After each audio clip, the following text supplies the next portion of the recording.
কেন্দ্রীয় সরকারের অ্যাকশন দেখে আমার মনে হয়েছে যে কেন্দ্রীয় সরকার পশ্চিমবঙ্গের এই যে পরিস্থিতি তাকে বদল করতে চায় না।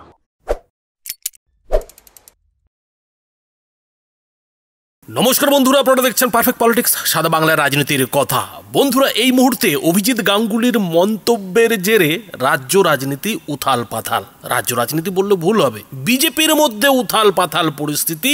যে অভিজিৎ বাবু এটা কি বলে ফেললেন, এ কেমন মন্তব্য করে ফেললেন? মানে তিনি বললেন তো কাকে নিয়ে বললেন? একেবারে মোদি শাহকে নিয়ে, কেন্দ্রের বিজেপি সরকারকে নিয়ে। এবং কি অভিযোগ করলেন? অভিযোগ করলেন যে কেন্দ্রের নরেন্দ্র মোদী সরকারের যে মনোভাব, সেই মনোভাব দেখে মনে হচ্ছে না যে তারা এই মমতা সরকারকে সরাতে চাইছে, মমতাকে ক্ষমতা থেকে সরাতে চাইছে, মমতার কুর্সিটা জয় করতে চাইছে কিংবা ছিনিয়ে নিতে চাইছে।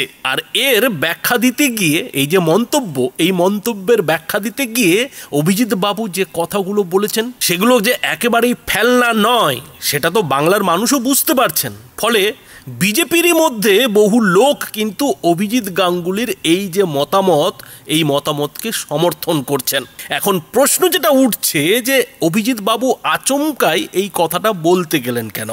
আর দ্বিতীয় যেটা প্রশ্ন, সবথেকে বড় যেটা প্রশ্ন, যে অভিজিৎ বাবুর এমন মন্তব্যের পেছনে কোন রাজনীতির খেলাটা রয়েছে? এর পেছনে কি কোনো রাজনীতির খেলা রয়েছে, নাকি অভিজিৎ বাবুর মনে হয়েছে তিনি হতাশ হয়ে পড়েছেন এই 2 বছরই বিজেপিতে এসে, তার জন্য তিনি আলপটকা একটা এমন মন্তব্য করে দিলেন?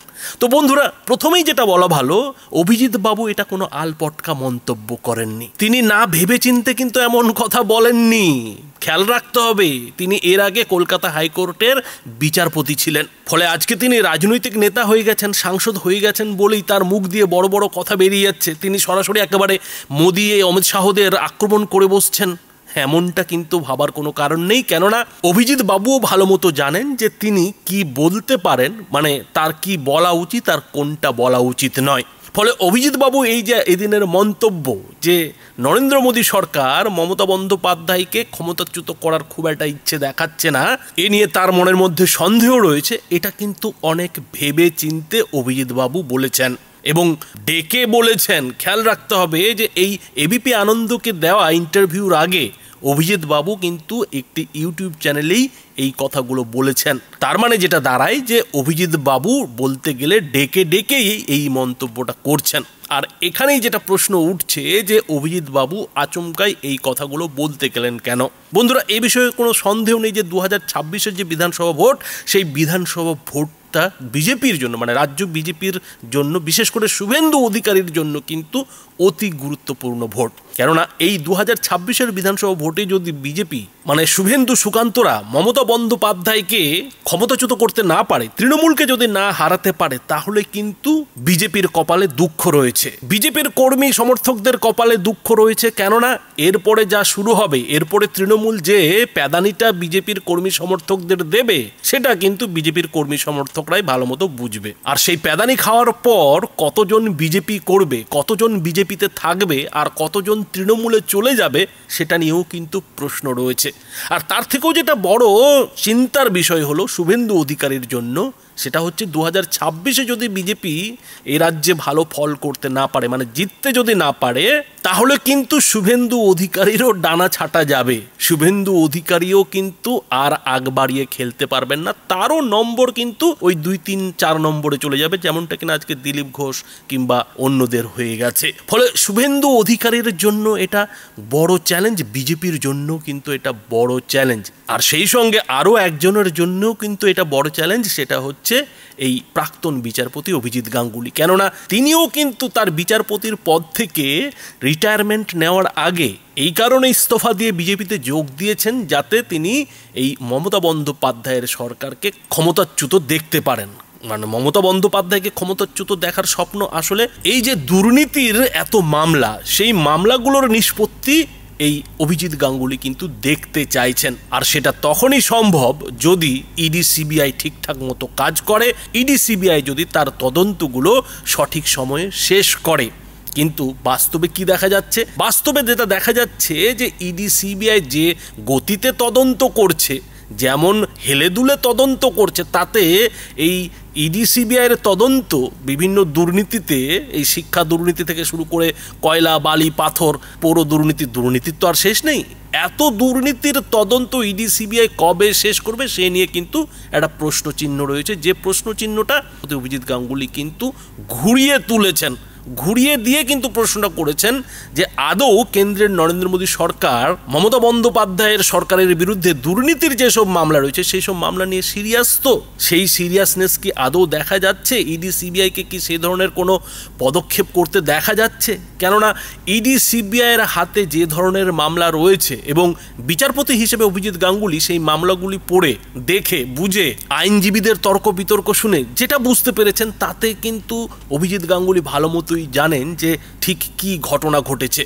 অভিজিৎ গাঙ্গুলির যেটা মুশকিল সেটা হচ্ছে যে বিচারপতি হিসেবে তিনি প্রমাণ হাতে না পেয়ে কিন্তু তার রায় দিতে পারেন না। তার পক্ষে যেসব মামলার রায় দেওয়া সম্ভব ছিল তিনি দিয়েছেন, এবং তার মধ্যে এই যে 26,000 শিক্ষক শিক্ষিকার চাকরি বাতিলের মামলা, সেটাতে কিন্তু এই অভিজিৎ গাঙ্গুলি রায়টা দিয়েছিলেন বলে সুপ্রিম কোর্টে মামলাটা রাজ্য সরকার হেরেছিল কিংবা সুপ্রিম কোর্টে মামলাটা গিয়েছিল। তো আজকে সেই যে একটা আশায় বিজেপিতে অভিজিৎ গাঙ্গুলির মানে জয়েন করা, যোগ দেওয়া মোদী শাহদের উপরে ভরসা রেখে, কেন্দ্রের বিজেপি সরকারের উপরে ভরসা রেখে, সেইটা আদৌ কি পূরণ হচ্ছে?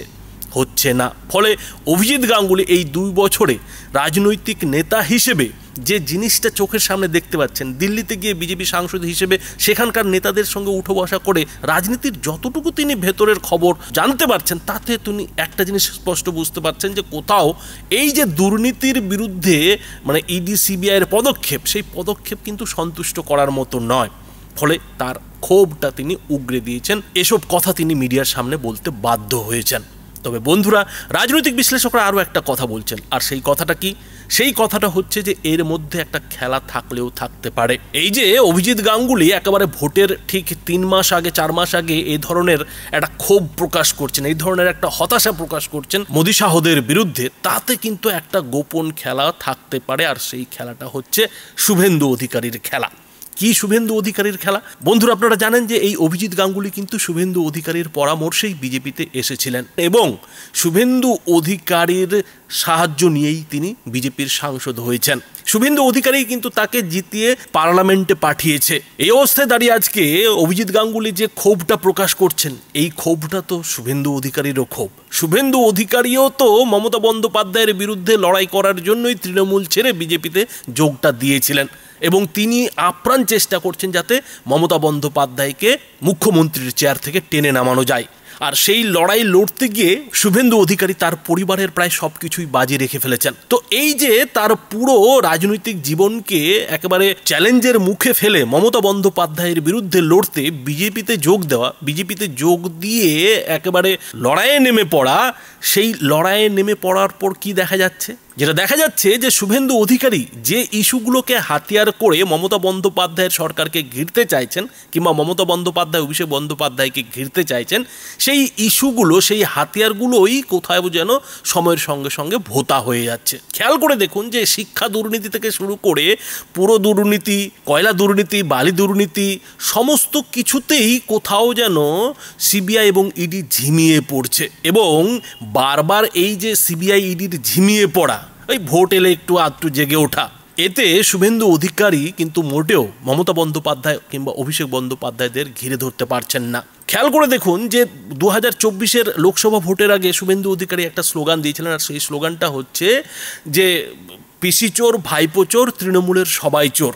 এই স্লোগানটাকে সামনে রেখেই তো 24-এ বিজেপি ভোটে নেমেছিল, কিন্তু আজকে সেই স্লোগানটা কোথায়? কেননা শুভেন্দু অধিকারীও ভালো মতো বুঝতে পারছেন যে সেই সব স্লোগান যদি এখন জনসভায় দেওয়া হয় মানুষে খাবে না। সেই স্লোগান দিতে গিয়ে শুভেন্দু অধিকারী সেই সময় জনসভায় দাঁড়িয়ে মানুষকে যে আশ্বাসটা দিয়েছিলেন, সেই আশ্বাসের কিন্তু আজও কিছু হয়নি। তিনি আশ্বাস দিয়েছিলেন যে একটু অপেক্ষা করুন, একটু ধৈর্য ধরুন, কান যখন এসেছে তখন মাথাও আসবে, কিন্তু সেটা কি আদৌ হয়েছে?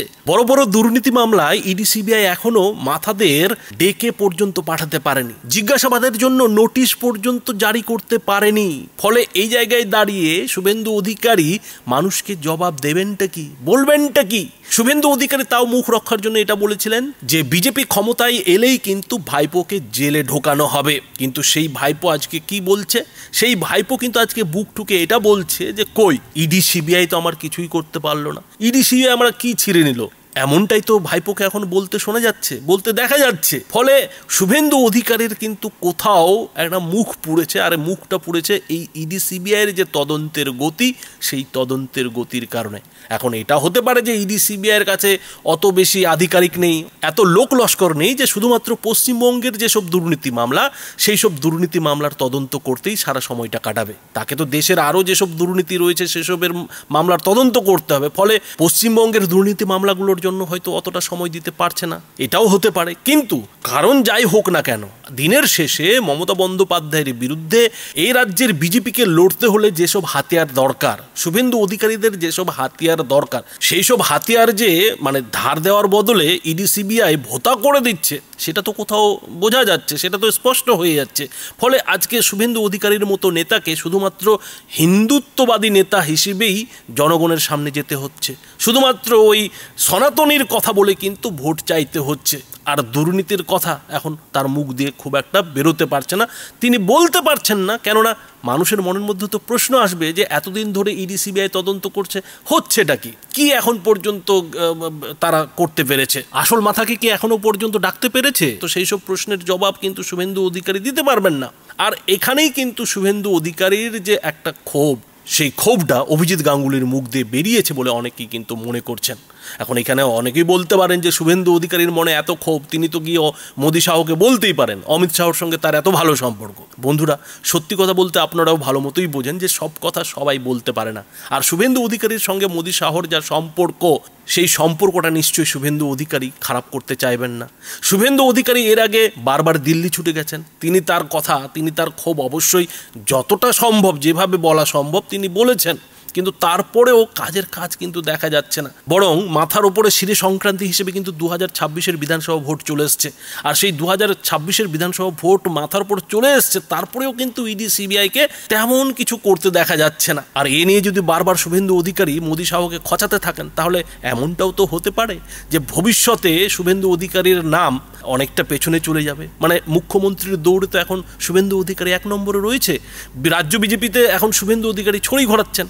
এখন মোদি শাহের যদি সঙ্গে বেশি তর্কাতর্কি হয়, তাহলে তো তার নম্বর ওই দিলীপ ঘোষের মতো অবস্থা হবে। ফলে শুভেন্দু অধিকারী যদি সেই কথাগুলো বলতে চান, তাহলে কাউকে দিয়ে তো বলাতে হবে। আর সেই কাজটাই যে অভিজিৎ গাঙ্গুলি করেননি, তার গ্যারেন্টি কে নেবে? তো বন্ধুরা, এই বিষয়ে আপনাদের মতামত কি? আপনাদের মতামত অবশ্যই এই ভিডিওটি নিচে কমেন্ট বক্সে লিখে জানাবেন। ধন্যবাদ।